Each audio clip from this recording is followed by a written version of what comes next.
Hey guys, here is a review of the Cuisinart portable grill in red. This grill is very light and I'm intending to use it for camping and a little quick outdoor barbecue. The quality on this is very nice. There are some metal material, plastic handle, but as you can see, it's very well designed. The surface space is pretty nice. You can probably fit 6 burgers on here at once, or a couple of nice steaks. Here is the knob for the fire. It has nice little grips here for prevent slipping.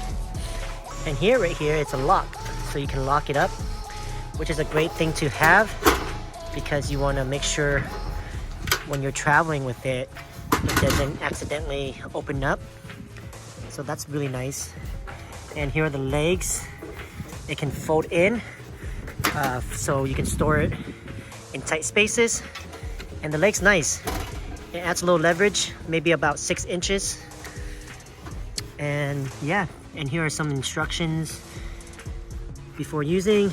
And this does take propane, which is right here. So you have a small propane tank. You can just easily screw it in.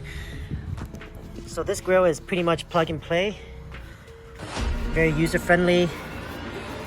Has everything you need, guys. But yeah, let's open it up again, unlock it. And I really like the surface space of this. And you can take this out to clean it when you're done. And then it does drip down here, so you want to make sure that you put some sort of drip bowl. And yeah, that's pretty much it. I would highly recommend this.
I've had this grill for a couple of years now, and I love it. It's portable and powerful. It folds up to be put away quite easily. It's lightweight, and it has enough grilling power for my needs. Overall, I would recommend this grill.